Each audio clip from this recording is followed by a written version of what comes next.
예비군 민방위 훈련장 같은 안보 특강은 가라. 여기 진짜 안보 특강이 있다. 정옥식의 진짜 안보. 청취자 여러분들 한 주간 안녕하셨습니까? 진짜 안보 진행을 맡고 있는 평화네트워크 문채원입니다. 지금 제 옆에는 정옥식 대표와 전다연, 이소민 인턴 함께하고 있는데요. 네, 저희 이름을 까먹다니 좀 충격이네요. 죄송합니다. 한 주간 다들 어떻게 지내셨어요? 한 주간 되게 바쁘신 걸로 아는데 이번에 저희 평화네트워크에서 하는 대학생 토론 모임 있잖아요. 네, PG. 네, PG. 뭐의 약자죠? Peace Generation. 평화 세대라는. 우리는 평화 세대다. 네, 네. 그렇습니다. Peace Generator로 할까, Peace Generation으로 할까 하다가 Generation 했는데 괜찮은가요? 이름 어떤가요? 뭐 괜찮아요. 지금 어쩌겠어요. 공지가 아니 나갔는데. 대표님 바꾸라면 언제든지 바꿀 아니, 수 아니에요. 있습니다. 아니, 저는 그런 저희 사람 전면 아니에요. 찬성하겠습니다. 뭐 여러분들의 의견을 전적으로 저는 추종하는 사람이기 때문에 감사합니다. 우리 이제 삼순이 이 부분만 때문에. 따로 예. 떠나야겠어요. 네, 그래서 저희가 이번에 처음으로 PG 1기라고 해야 하나요? 뽑아가지고 네. 이제 시범적으로 해보려고 하는데 모임이 오늘이죠? 네. 어떻게 준비는 잘 하셨나요? 하는 데까지 하긴 했지만 잘 될지 모르겠네요. 네. 약간 그래서- 설레기도 하고. 맞아요. 네. 그리고 이 방송 듣는 분들이 이게 뭔가 그러겠네요. 그러게요. 저희- 뭐 공지도 안 보내고 뭐 제가 보니까 그냥 주변에 측근들만 아니 저 이거는 좀 부끄럽기 때문에 일단 파일럿 측근들만 프로그램인가요? 시범 프로그램이었기 때문에 뭐 예능 프로그램도 원래 파일럿 먼저 하고 그 다음에 정식으로 하니까 네네. 이것도 똑같은 거예요. 그래서 그렇구나. 이번에 좀 해보고 이제 여러 개 부족한 점 있으면 네. 수정 사안을 거쳐서 한번 네. 다음번부터는 공식적으로 한번 해보는 것으로 하겠습니다. 네. 네, 그럼 오늘도 전해드릴 소식 5가지 있는데요. 첫 번째 소식은 전해주시겠어요? 네. 미국 언론에서 북한이 핵을 은폐하고 있다는 보도가 계속 나오고 있습니다. 북한이 비밀 핵시설을 은폐하고 비밀 시설을 보유하고 있을 것이라는 의혹인데요. 지난 6월 29일 미국의 NBC 방송은 정보 당국의 보고서 내용을 인용해 북한이 최근 몇 달간 여러 곳의 비밀 장소에서 핵무기 재료인 농축 우라늄 생산을 늘리고 있다고 보도했고, 다음날 워싱턴 포스트는 DIA는 북한이 미국 정보를 속이고 핵탄두와 미사일, 핵 개발 관련 시설의 수를 줄여서 신고하는 방법을 찾고 있다는 결론을 내렸다고 보도했습니다. 이러한 의혹은 미 언론과 미국 정계에서 지속적으로 제기되고 있습니다. 이에 대해 트럼프 대통령은 가짜뉴스를 포함해 오직 야당만 불평을 늘어놓고 있다며, 만약 내가 아니었다면 우리는 지금쯤 북한과 전쟁 중이었을 것이라고 반박했습니다. 네. 역사적으로 이런 핵 의혹 시설 논란이 많았었던 것 같은데, 뭐 1998년에는 금창리 핵 의혹 시설을 더불어서 뭐 2002년에 미국이 북한의 고농축 우라늄 의혹을 제기한 것 등등 있었는데, 사실 이 정도면 북한 의심증 같은데 과거에 미국이 주장 이런 의혹들이 사실로 밝혀졌던 적이 많나요? 일단 이 하나의 패턴 같아요. 네. 하나의 법칙처럼 네.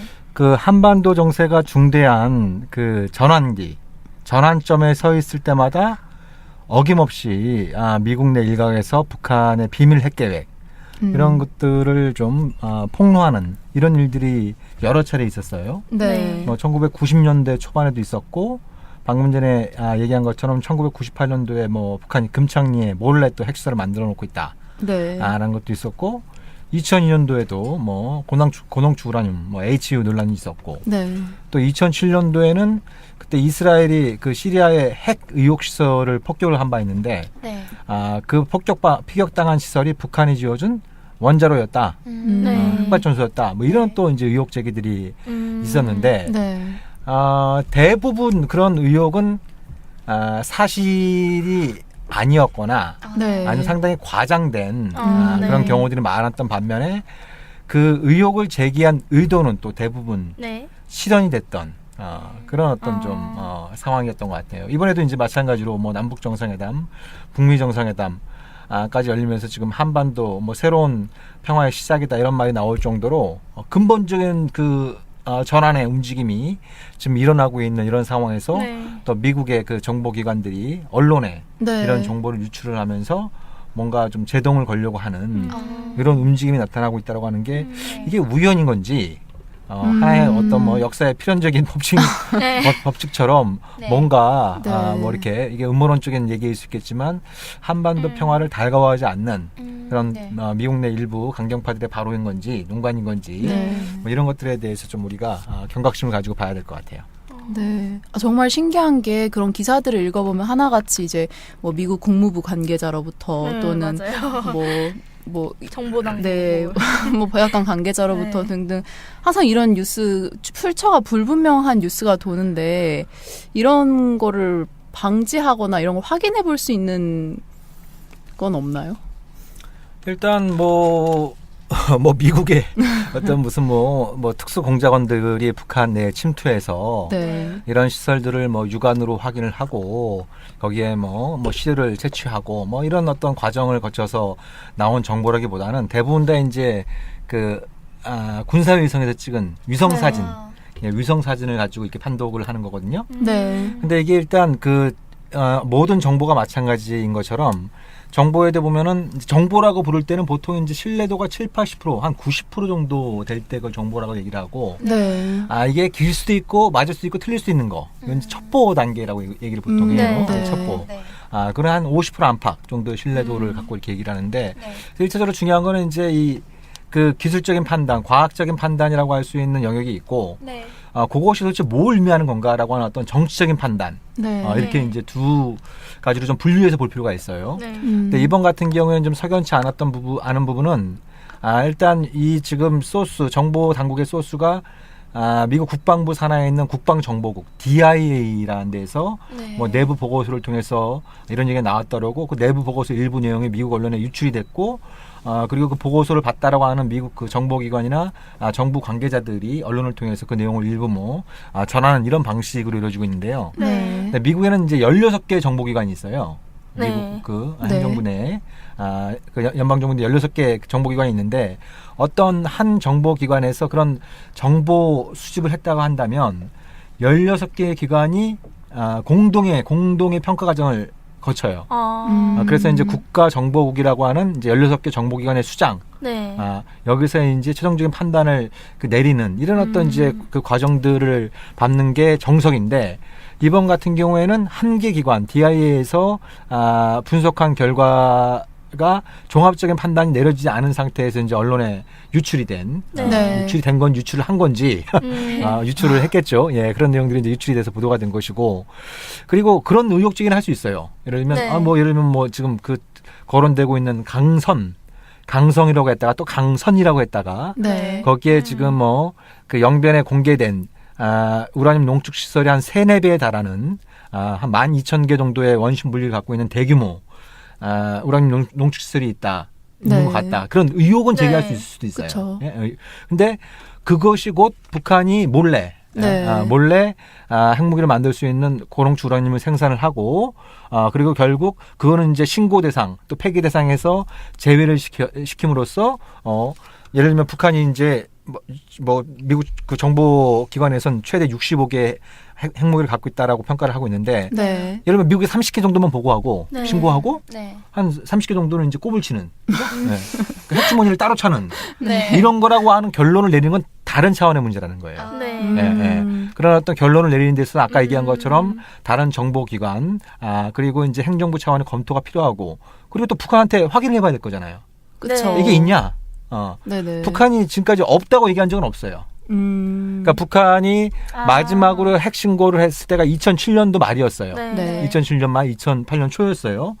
그 이후로 좀 10년 넘게 지났어요. 네. 10년 넘게 지났는데 그 사이에 자기들이 북한이 어떤 핵시설을 추가적으로 만들었는지 공개를 한 건 영변에 있는 우라늄 농축시설. 네. 그다음에 이제 실험용 경수로. 그건 네. 이제 영변 핵단지에 다 노출되어 있으니까 위성으로도 확인이 가능하지만 또 2010년도에 북한에서 미국 전문가단을 초청을 해서 그걸 다 보여줬어요. 네. 근데 그 외에 있다 없다라고 북한이 얘기한 적은 없어요.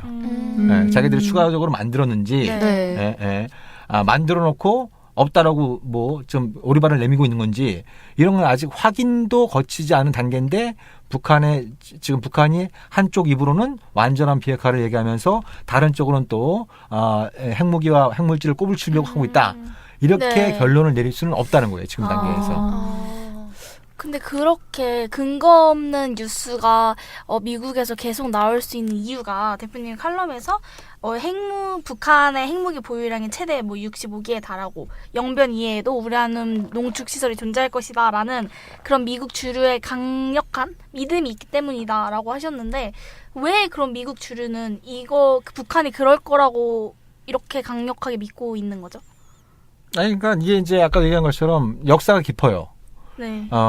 일단 한반도에 평화가 올 것 같으면 어김없이 나오는 게 이제 북한의 비밀 핵계획이었는데 네. 거기에 뭐 여러 가지 이유들이 있을 수 있지만 아주 그걸 관통하는 지금까지 패턴이 있어요. 그럼 핵심적인 건 뭐냐면 그렇잖아요. 네. 한반도에 평화가 오면 네. 한반도의 정전 또 한반도의 군사적인 긴장을 이유로 해서 네. 미국의 그 일부 세력들이 추구해왔던 이익이라는 게 있어요. 네. 그죠? 예.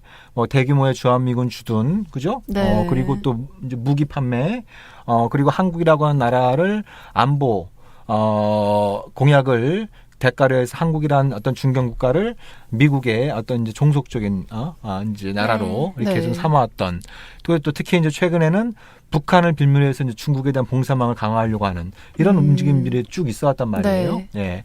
그래서 예를 들면 1990년대 초에도 그때도 뭐 남북 관계뿐만 아니라 그 북일 간에도 국교 교섭이 있었어요. 예. 국교 네. 교섭이 있었는데 그때 미국의 그 일부 강경파들이 계속 경고를 날립니다. 네. 미국보다 앞서가지 마라.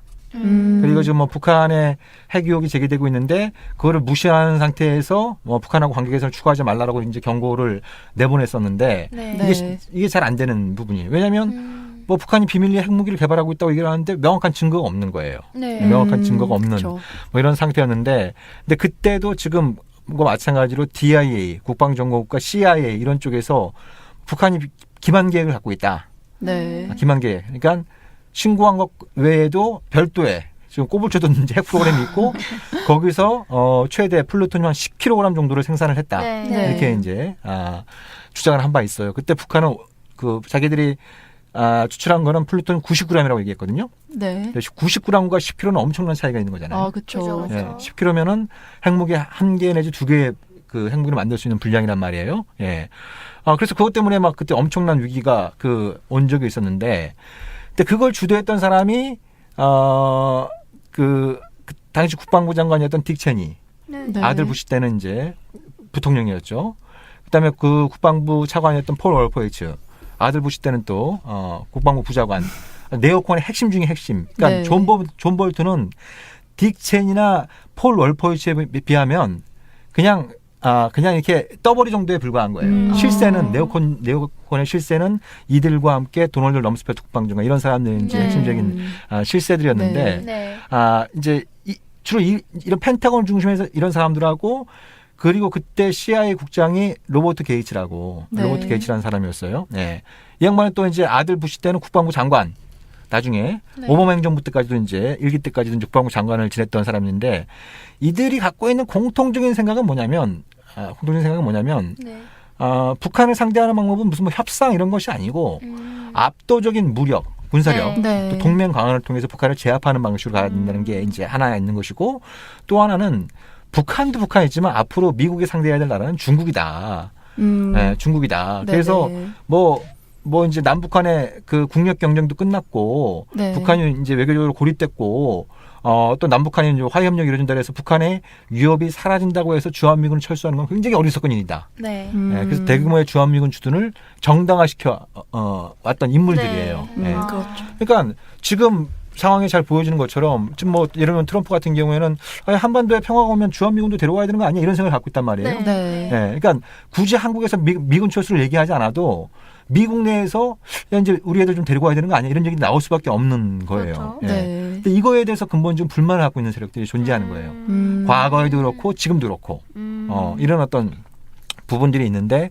근데 이것이 안타깝게도 아까 잠깐 얘기한 것처럼 대부분의 팩트는 틀렸거나 네. 아니면 굉장히 과장돼 있었어요. 네. 예, 아까 얘기한 것처럼 그 90년대 초반에 북한이 몰래 10kg의 플루토늄을 그 보유하고 있었다라고 하는 주장 역시 2008년도에서 북한이 그 한 18,000페이지에 달하는 핵가동 일지를 미국한테 넘겨준 적이 있어요. 네. 예.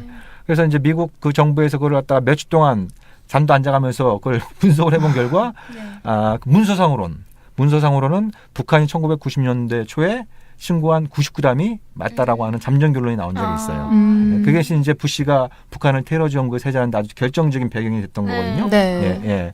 그러니까 우리는 지금도 뭐 북한이 그때 10kg의 플루토늄을 몰래 꼽을 쳐둔 게 이른바 북핵 문제의 시작이고 네. 그걸 팩트처럼 알고 있지만 그게 팩트가 아닐 가능성이 굉장히 높다라고 하는 것은 이미 당시 미국의 핵심적인 관계자, 뭐 콘돌리자 라이스 국무장관이라든지 네. 크리스토퍼 힐 국무부 차관보 육제단 수석대표 네. 네. 이 사람들의 회고록을 보면은 그때 북한이 신고한 게 정확했다라고 하는 이런 내용들이 나오거든요. 그러니까 90년대 초에 미국의 강경파들이 농간, 예? 네네. 예, 그걸 갖다 굉장히 과장해서 했다라고 하는 게 사후적으로 입증된 부분이 있는 거고. 네. 아까 얘기했던 98년도의 금창리 같은 경우에도 그러니까 98년 그게 이제 8월 달에 제기가 본격적으로 됐었는데 그때가 어느 시점이었냐면 그 직전까지만 하더라도 미국의 그 대북 정책이라고 하는 건 이른바 연착륙 소프트 랜딩이었어요. 네. 그게 뭐냐면 북한은 곧 망한다. 북한은 곧 망하는데 북한이 망하면서 이게 전쟁이 터지면 안 되고 네. 전쟁하는 건 엄청난 혼란이 야기될 수 있는 그 경착륙 하드 랜딩이 아니라 소프트 랜딩. 네. 북한이 망하더라도 좀 큰 문제를 일으키지 않는 방식으로 망하게 하는 게 미국의 기본적인 대북 정책이었어요. 네. 네. 근데 그거에 반기를 든 사람이 누구였냐면 바로 김대중 대통령이었던 거예요. 네. 북한 붕괴로 막연하게 북한이 붕괴할 거라고 하는 그런 믿음을 가지고 정책을 수립하는 건 현실적이지도 못하고 바람직하지 못한 거다. 이제 대한민국의 새로운 정부는 북한과 새로운 이제 화해협력 정책을 추구할 거다라는 네. 이런 어떤 입장을 밝히니까 그러니까 그때 클린턴 행정부 또 의회 내에서 대북 정책을 둘러싸고 엄청난 논쟁들이 벌어졌어요. 네, 논쟁들이 막 그 벌어지던 차에 그때도 미국의 정보기관이 뉴욕타임즈에 그 정보를 흘립니다. 야, 북한이 금창리에 몰래 핵시설을 짓고 있대. 그래서 뉴욕타임즈가 이제 이른바 특종 보도를 한 거죠. 네. 네. 그래서 북한은 없어. 그러니까 그런 게 있잖아요.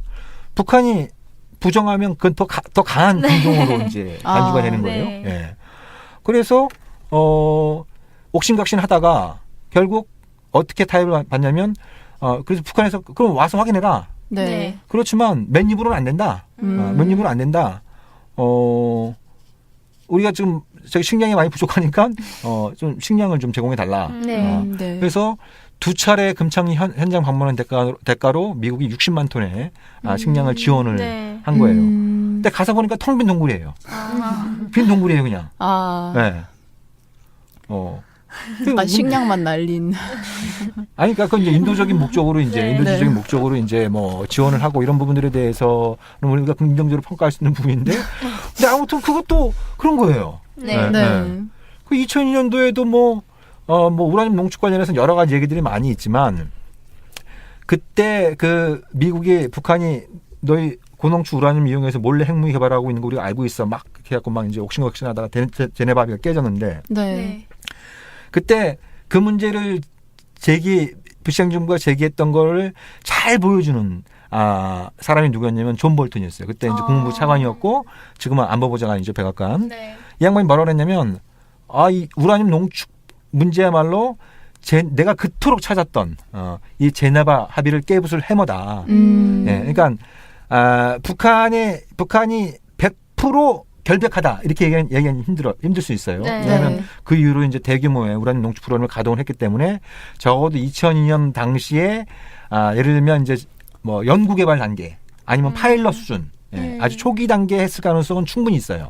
네. 그렇지만 뭐 조만간 엄청난 양의 고농축 우라늄을 만들어서 핵무기를 제조할 수준은 아니었다라는 것도 이제 분명한 거예요. 네. 네. 근데 그렇다고 한다면 설사 이제 그런 의혹이 있었다고 하더라도 충분히 대화를 통해서 풀 수 있는 단계였던 거예요. 네. 그렇죠. 그리고 실제로 그때 북한의 지도자는 김정일이었죠. 네. 그죠. 그래서 김정일 국방위원장이 부시 행정부 관료들한테 친서를 줄 줄 알았는데 이 미국 정부에서 친서를 안 받는 거예요. 그래서 친서를 누구한테 진짜요? 줬냐면 그때 이제 2002년 말에 도널드 그레그 이제 전 미국 대사, 네. 네. 주한 미국 대사, 그분을 포함한 몇 명의 민간 전직 그 미국 고위 관료 출신들의 사람들이 평양을 갔는데 네. 그때 이제 강석주 외무부상이 이게 김정은 위원장의 친서다. 네. 이 친서를 좀 부시 대통령한테 좀 전해달라. 라고 친서를 줬어요. 네. 그래서 이제 방북단이 돌아와서 백악관에 가서 어떻게 보면 자기 한참 후배들이거든요. 후배들이에요. 그래서 이제 안보 그 부보좌관을 만나갖고 아니 네. 이제 김정일 위원장이 이 친서를 주면서 부시 대통령께 꼭 좀 전달해달라고 했다. 네. 근데 그 안보 보좌관이 수령을 거부했어요. 아니 우리 안 받는다. 안 받는다. 이렇게 네, 거부한 거예요. 대화를 거부한 거네요. 네. 그러니까 실제로 북한이 우라늄 농축 프로그램이 어느 수준이었는지는 그 당시에 어느 네. 수준이었는지 여전히 논란거리지만 네. 네. 어찌되었든 북한은 대화를 통해서 미국과 문제를 풀고 싶어 했는데 미국은 오히려 제네바 합의를 파기를 포함한 네. 남북 관계와 북일 관계를 제동을 걸고자 하는 의도에서 그 카드를 꺼내든 거예요. 아. 네. 그러니까 김정일이 준 친서도 수령조차 거부하고 네. 이해관계에 따라서 이제 그런 이제 전례들이 있는데 이번에는 좀 어떤지 좀 더 두고 봐야겠죠. 근데 말씀 들어보니까 이제 의혹을 제기하고 그런 의혹에 대해서 대비하고 문제를 해결하려는 태도는 좋지만 이제 의혹을 제기하는 거랑 그 의혹을 거의 확실시하는 거는 다른 문제잖아요. 네. 근데 그런 것들이 이제 또 아예 이 협상의 판을 엎어버릴 수도 있는 건데 혹시 이걸 아예 미연에 방지하기 위해서 북한이 핵신고를 할 수 있을 가능성은 있을까요? 뭐 그거는 사실 뭐 현실적으로 좀 뭐 쉽지 않은 부분인데 네. 그럼 예를 들면 그런 거예요. 북한이 그래 우리가 그 영변 이외에 네. 다른 한 곳에도 우라늄 농축 시설을 갖고 있다. 네. 농축 프로그램을 갖고 있다. 네. 이렇게 얘기를 했다고 한번 가정을 해봐요. 네. 예. 그러면 그래 오케이. 이제 그럼 당신은 이걸 우리가 믿을 수 있어. 이렇게 나오겠어요? 역시 다 북한이야 다- 이러지 않을까? 야, 너 거기 말고 또 있지? 네. 나한테 또 있지? 예? 이렇게 나갈 수 있는 거예요. 그러니까 예를 들면 그런 거예요. 일본인 납치 문제와 관련해서 네. 2000년도에 고이즈미 그 일본 총리가 평양에 가서 김정일 위원장을 만났을 때 그때 김정일이 인정을 했어요. 이게 사실 우리가 조사를 해보니까 13명의 네. 일본인을 납치를 해서 그중에 8명 목숨을 잃었고 5명은 네. 생존해 있다. 네. 이렇게 얘기를 했어요. 그러니까 아베 신조 같은 이런 사람의 반응은 13명 뿐이겠냐. 지금 그 일본 전체적으로 보면은 한 300명 정도의 실종자가 있는데 네. 이 중에 상당수는 북한이 납치해 갔을 거다. 이렇게 나오는 거예요. 예, 예. 지금도 마찬가지예요. 그러니까 이제 납치 문제로 이제 아베 신조가 정치적으로 굉장히 성공을 거뒀지만 네. 오히려 이제 그 문제에 매달리면서 일본 의회가 지금 납치당한 상태잖아요. 네. 그러니까 지금 아베 신조는 번호표 뽑고 기다리고 있는 거예요. 네. 네? 네. 네네. 김정은 위원장 만나가지고 번호표 뽑고 기다리고 있는 이런 상황인데 네. 아무튼 그게 그런 거예요. 특히 이제 우라늄 농축 시설 같은 경우에는 이 원심 분lik 이런 건 분산 배치가 가능해요. 예를 들면 이 지금 국민 TV 카페에도 한 수십 개 정도의 원심 분lik을 만들 수가 있어요. 설치할 수가 그 있어요. 정도까지. 예, 예. 그러면 이거를 직접 와서 보지 않는 한 어떻게 할 수 있겠어요? 그죠. 그러네요. 네. 알 네. 방법이 없는 거예요. 그러니까 북한 전역을 샅샅이 다 뒤져보지 않는 한 네. 북한이 우라늄 농축 프로그램을 100% 완벽하게 이제 사찰할 수 있는 방법은 존재하지 않는 거예요. 예, 존재하지 않는 이런 어떤 그 부분들이 있는데 네. 그래서 이 문제를 뭐 어떻게 풀 것이냐. 그러니까 100% 확실한 방법은 존재하지 않는다라는 걸 현실적으로 인정할 수밖에 없는 부분이 있는 거예요. 네. 예. 그러니까 그렇지 않고 이걸 완전히 다 까집었겠다. 그러면 아까 지난번에 우리가 얘기한 것처럼 과유불급에 우르범할 수 있는 거예요. 우르범할 수 있는 이런 어떤 부분들이 있어서 사실 이제 복잡한 문제인데 네. 근데 뒤집어 생각해보면 한편으로 다행인 측면일 수도 있어요. 문제 해결의 관점에서 본다면. 그러니까 지금 DIA가 찍은 데가 뭐 강성인지 강선인지 네. 네. 네? 뭐 북한의 천리마산 인근에 있는 거기에 있는 이제 지역을 찍은 거예요. 그러면 이번에 지금 폼페이오가 오늘 가겠죠. 이미 도착했나요? 예. 그러면 북한 쪽에 확인해 볼 수 있는 거죠. 우리 정보기관에서 이 강선 지역에 제2의 우라늄 농축 시설이 있다라고 하는 네. 내부 그 분석이 나왔는데 그거에 대한 북한의 입장은 뭐냐? 음. 그럼 북한은 없다. 라고 얘기할 수도 네. 있고 네. 있다. 라고 얘기할 수도 있어요. 네. 네? 그렇잖아요. 그쵸. 없다고 얘기할 수도 있고 있다고 얘기할 수도 있어요. 그러면 그렇죠.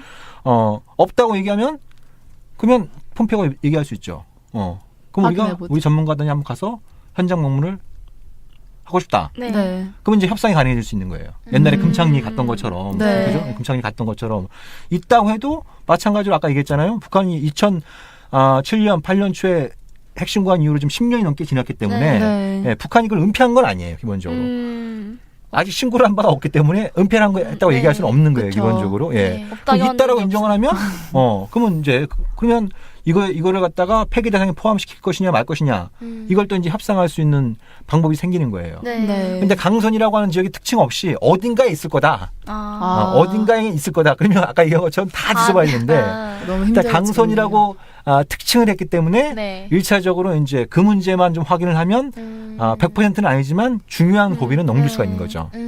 중요한 이제 고비는 넘길 수 있는 이런 어떤 부분들이 생길 수 있는데 근데 이건 이제 좀 두고 봐야 되는 문제인 거죠. 뭐 예를 들면 북한이 과거에는 식량 60만 톤을 대가로 요구를 했단 말이에요. 네. 근데 이번에는 그냥 보여줄 거냐?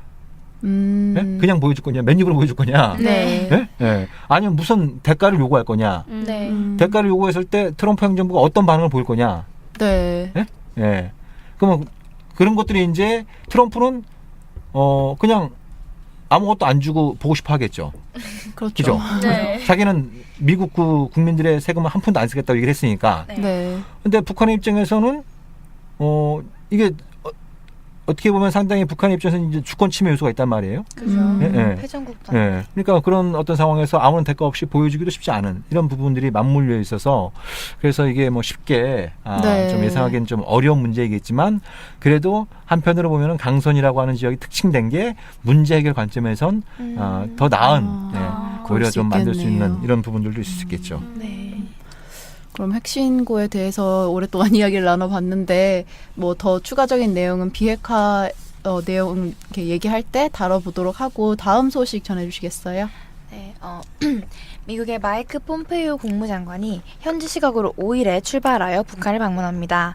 이번 폼페이오 장관의 3차 방북에 대해 미 국무부는 북한의 비핵화에 대해서 북한의 실무진들과 폭넓게 이야기할 것이라고 언론에 보도했습니다. 한편 방북에 앞선 인터뷰에서 폼페이오 장관은 CVID, 즉 완전하고 검증 가능하고 되돌릴 수 없는 비핵화에서 FFVD, 최종적이고 완전하게 검증된 비핵화라는 개념을 내놓았습니다.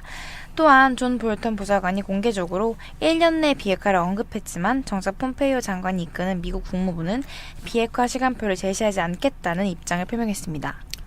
네, 지난주에 다뤘던 북미 협상 회의론과 맞닿아 있는 소식 같은데요. 네. CBID가 그러니까 CBID에서 이제 FFVD를 네. 만들어내고 또 이게 비핵화 계획 방향에 따른 명명인지 아니면 말장난인지 모르겠어요. 그냥 Complete Denuclearization을 구체화했을 뿐인 거 아닌가요? 그러니까 그 FFVD가 그러니까 이게 좀 실수를 자아내는 부분이 네. 이 대부분은 국내 언론이 네이밍하는 거예요. 아. 예, 예. 그러니까 finally 이게 이제 FFVD가 final, fully verified denuclearization 그래서 뭐 FFVD 이렇게 얘기하잖아요. 네. 근데 이거는 일반론적인 표현일 수 있어요. 일반론적인 표현일 수 있는데 이걸 국내 언론에 이걸 보다면서 하나의 고유명사처럼 네. 예, 이렇게 뭐 만드는 경향들이 종종 있어요. 네. 그 전에 뭐 PVID인가요? 뭐 퍼머넌트 뭐 이렇게 해서 네, 또 뭐 이렇게 PVID. 해놓고 이게 그래서 미국의 새로운 어떤 뭐 입장에다 뭐 이렇게 얘기를 했다가 또 미국의 CVID 얘기하니까 다시 미국의 원래 입장으로 돌아갔다 얘기했다가 또 뭐 FFVD 얘기 나오니까 미국이 또 새로운 것도 제시한 것처럼 얘기를 하고 그래서 하는데 이게 이제 제가 보기엔 그렇잖아요. 그러네요. 파이널 최종적이고 네. 풀리 그러니까 완벽하게 베리파이드 이제 검증 가능하게 하는 건 일반론적인 그 형용사와 부사를 쓴 거일 수 있는 거예요. 네. 네. 예를 들면 트럼프가 3월 8일인가요? 김정은의 정상회담 제의를 수락하면서 그때 뭐라고 그랬냐면 영구적인 비핵화를 위해서 김정은을 만나겠다고 그랬어요. 네. 퍼머넌트라는 표현을 PD를 쓰면서. 위해서. 퍼머넌트라는 표현을 네. 쓰면서 이렇게 네. 얘기를 했어요. 네. 그 어떤 때 또 토탈이라는 표현도 써요. 음. 그러니까 우리가 완전한 할 때 뭐 컴플리트도 있고 그죠? 네. 뭐 토탈도 있을 수 있고 풀도 있을 수 있고. 네. 그렇잖아요. 네. 그런 것처럼 그때 생각나는 거에 형용사나 부사를 쓰는 거일 수 있는데 네. 여기에 대해서 미국이 뭐 어떤 미국 정부가 새로운 입장을 가지고 얘기한다라고 얘기하는 게 제가 보면 국내 언론들이 좀 오버하는 감이 있다. 오버하는 감이 있지 않나 이런 생각은 좀 들어요. 저희도 몇 주간 이게 방송을 하다 보니까는 이게 다른 내용 아니면 새로 업데이트된 내용을 찾는데 사실 그동안 별로 업데이트된 내용이 없었거든요. 네. 그러니까 그러다 보니까는 국내 언론들도 뭔가 새로 하나 해야 뉴스거리가 되겠다 있어야 된다. 싶어가지고 만들어낸 건지 참 신기하다는 생각이 드네요. 그러니까 풀리는 네. 예? 북미 공동성명에 일단 들어간 내용이에요. 네. 예, 그러니까 컴플리트 디뉴클리어레이션 완전한 비핵화는 지금 목표에 해당되는 거예요. 네. 네. 그죠? 예, 완전한 비핵화라고 하는 건 이제 목표에 네. 해당되는 거고 그러니까 완벽하게 이거는 완전하게라기보다는 완벽하게라는 뜻이 더 가까운 거죠. 네. 네. 이거는 그 방식의 의미가 강한 거예요. 그래서 북미 공동성명에 fully and expeditiously, 그러니까 완벽하고 뭐예요? 신속하게 이행하기로 했다 이런 내용이 네. 이제 들어가 있는 거예요. 네. 예.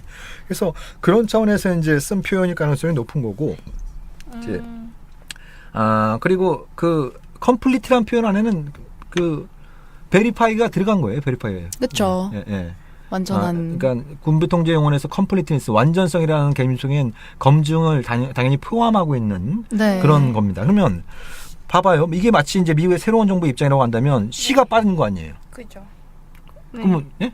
C는 fully랑 같은 거잖아요. 근데 아까 얘기한 것처럼 컴플리트라고 하는 건 방식이라기보다는 목표를 네. 이제 지향하는 개념인 거고 그렇잖아요. 그러면 풀리가 강한 건지 컴플리트가 강한 건지 어떤 이 사소한 시비들도 붙어 있는 분이어서 우리가 뭐 미국 그 중요한 이제 관계자들이 표현하는 것들에 대해서 관심을 갖는 건 좋은데 네네. 이게 마치 새로운 무슨 뭐 용어인 것처럼 이걸 고유명사화하는 건 제가 보기엔 좀 너무 그 국내 언론에서 좀 오버하는 게 아닌가 이런 생각도 좀 들어요. 아무래도 기사 찾아볼 때도 문맥을 따져가면서 확인을 해봐야 되겠네요. 근데 그 뉴스에서 또 다른 주목할 만한 점이 볼턴 보좌관이랑 이제 폼페이오 그러니까 국무부 전체 입장이랑 많이 다른 것 같은데 이것도 그냥 대화의 부족인 건가요? 저는 사실 국무부 입장이랑 안보 보좌관 발언이 너무 대비되니까는 약간 볼턴이 북한 비핵화 및 한반도 평화 반대 세력이라는 느낌이 들었거든요. 아까 방금 전에 소개해드린 미국 주류랑 아주 깊게 연관된 사실 볼턴의 신념을 보면 충분히 그럴 수 있는데 근데 이 양반이 이제 자기의 직업 걱정을 하려면 또 트럼프의 의중을 충실히 따라야겠죠. 네. 그렇죠. 또 뭐 괜히 엇박자냈다가는 You're fired. 뭐 그럴 수 있으니까. 그러니까 볼턴이 뭐 1년 내에 비핵화할 수 있는 네. 프로그램을 갖고 있다. 정확히 얘기하면 프로그램을 갖고 있다고 얘기를 했어요. 네. 프로그램을 갖고 있다고 얘기하고 북한이 빨리 하면 미국도 빨리 할 의사가 있다. 뭐 이런 것도 좀 강조를 한 거예요. 네. 그러니까 기본적으로 볼턴의 표현 속엔 빨리 하자. 우리 미스터 프레지던트께서는 빨리 하고 싶어 한다. 네. 뭐 그런 걸 좀 강조한 부분이 있는데 근데 여기서 좀 조심스럽게 좀 점쳐볼 수 있는 게 도대체 볼턴이 얘기한 프로그램이라는 게 뭐냐. 네. 예? 프로그램이라는 표현을 썼어요. 네. 예. 근데 이게 좀 이거 관련해서 좀 주목을 할 게 뭐냐면 이게 지난번 방송 때 제가 얘기를 했었나요? CTR 그 협력적 위협 감소 프로그램이라는 게 있어요. 네. 그러니까 이 단기간 내에 그 비핵화를 할 수 있는 가장 확실한 방법은 북한에서 핵탄두와 그 핵탄두에 장착되는 탄도미사일을 국외로 반출하는 거예요.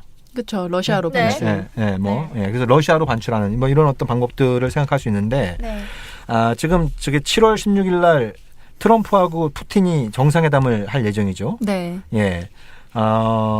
저는 이 회담에서 아주 그 히든, 그러니까 이제 좀 이렇게 감춰져 있지만 아주 중요하게 논의될 의제가 바로 이 문제가 아닌가 싶은 거예요. 네, 이 문제가 아닌가 싶은 거예요. 그러니까 미국이 당초 원하는 방식은 북한이 미국한테 넘겨라. 네. 네? 미국한테 넘겨줘라. 근데 그건 사실 말이 안 되는 얘기라는 걸 지난주에 제가 방송 때 얘기했나요? 네. 네. 근데 트럼프가 샘 넌하고 리처드 루거를 만나서 과거에 우크라이나, 벨로루시, 카자흐스탄의 핵탄두와 미사일을 러시아로 반출해서 폐기한 경험이 있거든요. 네. 그게 이제 CTR 프로그램의 아주 중요한 내용이에요. 네. 그런 내용을 과외 공부를 받은 거예요. 그리고 푸틴이 트럼프가 푸틴한테 한번 만납시다. 네. 네. 그렇게 얘기했는데 과거에도 만납시다라는 얘기를 했지만 이번에는 존 볼턴을 크렘린에 보내가지고 정상회담의 일정까지 잡고 온 거예요. 네. 정상회담의 일정까지 잡고 온 이런 어떤 상황인데 그래서 뭐 제가 지나치게 너무 이렇게 이쪽 문제 중심으로 생각하는 거일 수도 있겠구나 하는 생각 들지만 네. 근데 다른 의제들 관련해선 트럼프하고 푸틴이 뭔가 이렇게 합의할 수 있는 게 거의 없어요. 네. 네. 예를 들면 푸틴이 크림 반도를 돌려줄 수가 없잖아요. 우크라이나한테 돌려줄 그죠. 수가 없잖아요. 그렇죠. 뭐 그 시리아의 알 아사드 정권을 축출하자는데 푸틴이 동의해줄 리도 없는 거예요. 네. 뭐 이란 핵협정 관련해서 마찬가지고, 그렇죠. 그죠? 예. 그리고 뭐 트럼프가 예를 들면 푸틴한테 야 당신이 그 2016년 우리 대선에 개입했어? 그럼 트럼프가 따질 리가 없죠. 푸틴이 뭐라고 그러겠어요? 맞아. 맞아 그럼 어떻게 되겠어? 맞아 내가 당신 개입했어. 세계 3차 대전 아닌가요?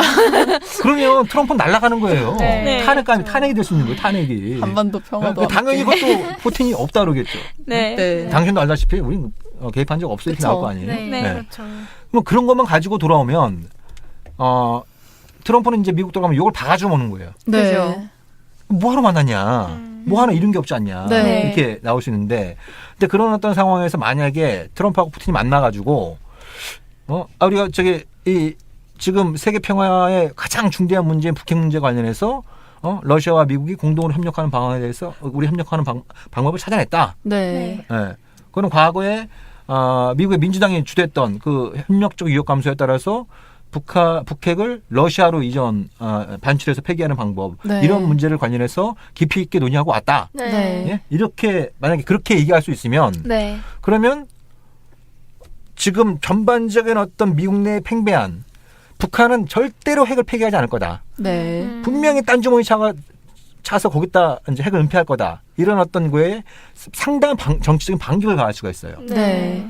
그리고 만약에 그런 성과를 만들어낸다고 한다면, 그런 성과를 이제 트럼프가 가져온다고 한다면 탄핵 얘기가 속도 갈 수가 있어요. 탄핵 얘기가. 네. 왜냐하면 굉장히 중체된 문제에 관련해서 푸틴하고 이제 트럼프가 본격적으로 협력하고, 그죠? 네, 그렇죠. 그리고 지금 9월달에 또 푸틴과 김정은의 정상회담 이런 것들이 좀 논의가 되고 있단 말이에요. 네. 그러니까 이제 그런 외교 일정들이 존재하기 때문에 트럼프의 입장에선 이게 뭐 실제로 그게 푸틴이 어떤 반응을 보일지 네. 그리고 특히 중요하게 이제 북한이 어떤 반응을 보일지는 몰라요. 하지만 제 감으로 제가 네. 무슨 뭐 정보가 있어서가 아니고 네. 제 감으로 생각하는 건 트럼프는 그 얘기를 꼭 하고 싶어 할 거예요. 푸틴한테. 예, 예. 지금 우리가 다른 문제들 관련해서는 우리가 합의할 수 있는 게 별로 없지만 네. 이 북핵 문제 관련해서 이 북핵을 러시아로 반출해서 폐기하는 문제 이런 걸 가지고 한번 김정은하고도 한번 같이 얘기 좀 해보자. 네. 푸틴 당신이 좀 도와달라. 네. 요렇게 얘기할 가능성은 제가 보기엔 거의 100%에 가깝습니다. 거의 100%에 가까운 이런 어떤 부분이어서 그래서 푸틴이 그 어떤 반응을 보일 거냐. 푸틴도 굉장히 관심을 가질 법해요. 그렇죠. 국제적으로. 본인이 위상도 그렇죠. 예, 북핵 높아지고. 해결에 러시아가 굉장히 큰 역할을 한다는 부분도 있지만 네. 그런 게 가속도가 붙으면 뭐예요? 러시아의 극동 개발 프로젝트가 상당히 탄력을 받게 되는 거예요. 그죠, 예, 예. 그죠. 얼마 전에 네. 6월 그 하순에 문재인 대통령하고 만나서 전기, 가스, 철도 네. 이런 쪽에 이렇게 이제 사업 그 남북로 3자 사업들이 폭넓게 논의가 됐잖아요. 네. 이게 제대로 가속도가 붙으려면 비핵화의 진전이 이루어지고 그에 따른 어떤 대북 제재가 좀 해지되고 네. 이럴 때 가능하단 말이에요. 그렇죠. 예, 예. 그러니까 푸틴의 입장에서도 상당히 매력을 느낄 법한 아닌 네. 거예요. 그래서 아마 제 그 짐작컨대 폼페이오가 이번에 평양에 가면 그 문제를 그 네. 문제에 관해서 북한의 좀 의사를 타진해 보고 거기서 이제 북한의 긍정적인 신호가 있다 한다면 트럼프가 푸틴을 만나서 그 얘기를 좀 더 정상 차원에서 좀 더 네. 구체적으로 논의를 하고 네. 거기서 성과가 있다고 한다면 이제 이 뜻밖에도 그죠? 뜻밖에도 북한, 미국, 러시아 이 3자들 사이에서 북핵 반출 관련된 구체적인 방법 이런 것들이 논의될 가능성들이 존재하는 네. 거죠.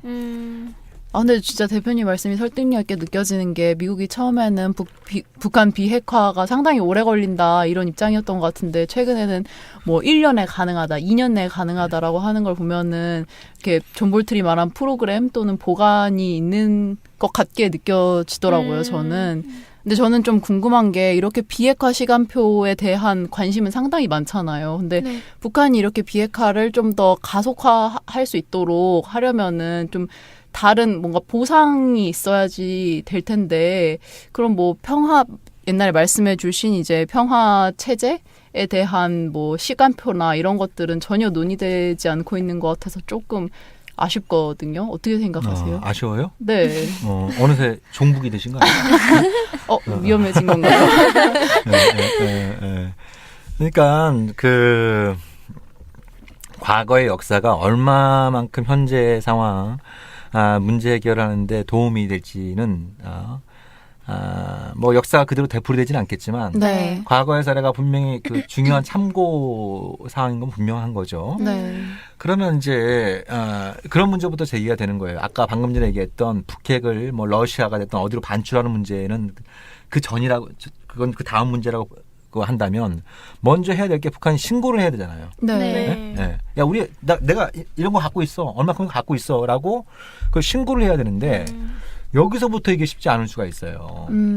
그러니까 그게 이제 2007년도에 그 13 육제는 13 합의 그 협상 과정에서 북한의 핵신고 대상을 둘러싸고 이제 논란이 많이 벌어졌어요. 네. 되게 우라늄 농축을 포함하라는 미국과 북한은 당신은 없다 그랬으니까 그럼 넣을 수 없다라고 한 부분. 그다음에 뭐 시리아의 그 뭐 피격 시설이 원전이고 그것이 북한이 지어준 거라는 것을 북한이 이제 인정하라는 내용 뭐. 근데 북한은 그 너희들이 지어낸 얘기다라는 입장이었고. 근데 드러나지 않았던 얘기가 뭐였냐면 그거였어요. 북한이 그 핵 신고를 하면서 어떻게 신고를 했냐면 플루토늄 30.6kg을 신고를 했어요. 네. 네. 총량만 신고를 한 거예요. 네, 총량만. 그 중에 몇 킬로그램을 이용해서 핵무기를 만들었는지, 핵무기가 몇 개인지 신고 대상에서 제어를 시켰어요. 네. 제어를 시켰어요.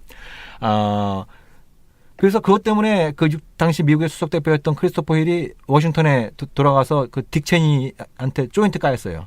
그러니까 이 핵신고 대상이 어떻게 이게 북한에 핵무기가 빠져 있냐. 네. 이제 해서 막 아침 먹다가 막 이제 그때 부시 대통령이 조찬 모임을 조직한 거거든요. 네. 그래서 아침 먹다가 막 서로 막 밖으로 들고 싸울 뻔한 막 이런 일까지 벌어지고 그랬었어요. 예. 네. 근데 북한은 그때 논리가 뭐였냐면 그거였어요. 야, 미국하고 북한은 적대 관계다. 네. 더군다나 교전 상태에 있다. 네. 교전 상태에 있는 적대국한테 핵무기를 신고한 나라가 어디냐? 네네. 그거는 그 다음 단계 일이다. 네. 다음 그쵸. 단계 일이다. 네. 쉽게 하면 핵신고도 단계적으로 하겠다는 거였어요. 그리고 그런 북한의 주장이 관철이 됐던 거예요. 관철이 됐던 거예요. 네. 부시 행정부조차 그걸 받아들인 거예요. 네. 받아들인 거예요. 그러면 지금 뭐 북미 공동 성명을 통해서 새로운 관계를 하겠다, 또 평화 체제를 구축하겠다 이런 얘기 있지만 지금 그 최원 씨도 얘기한 것처럼 구체적으로 이루어진 건 별로 거의 없는 거예요. 네. 네, 거의 없는 이런 상황이에요.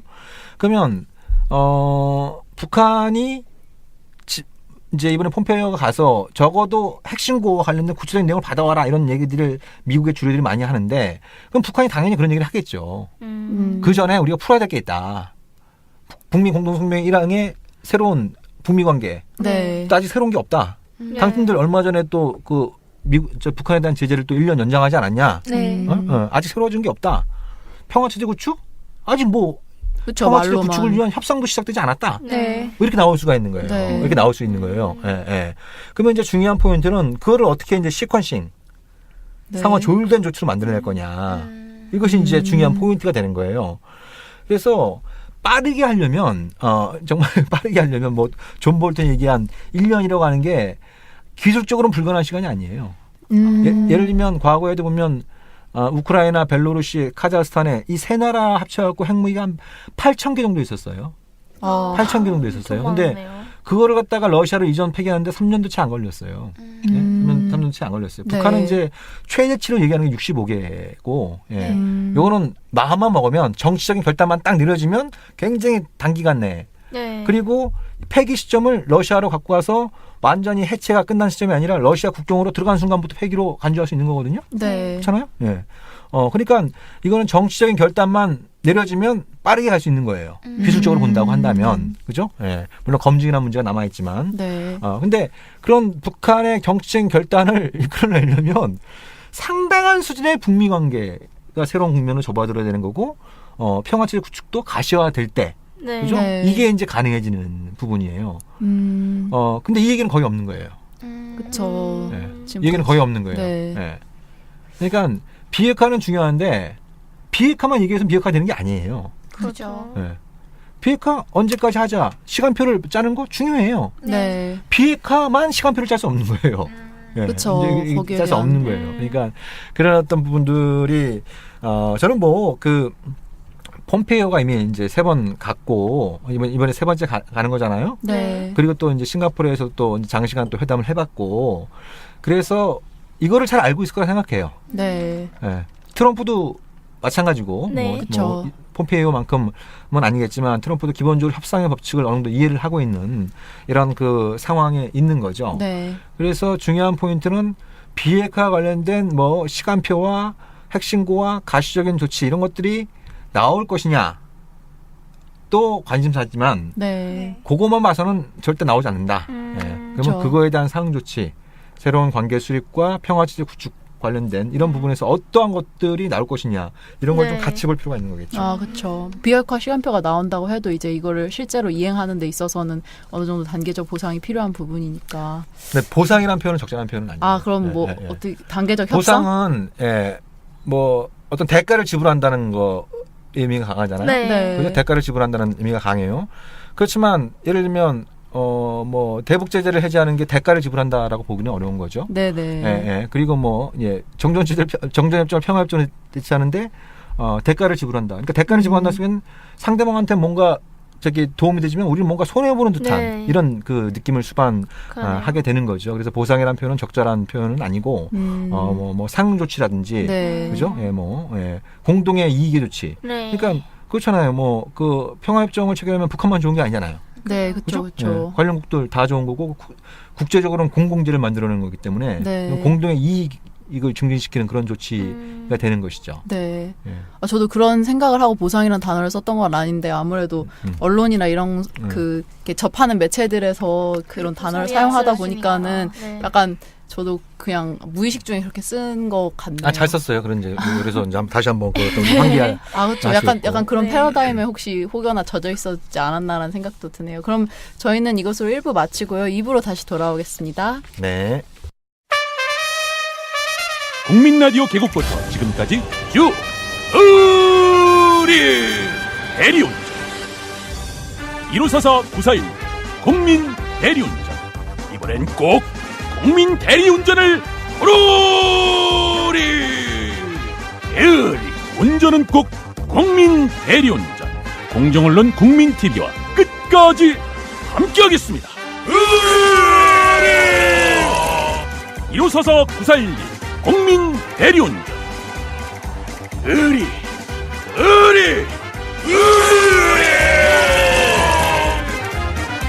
1544-941 국민 대리운전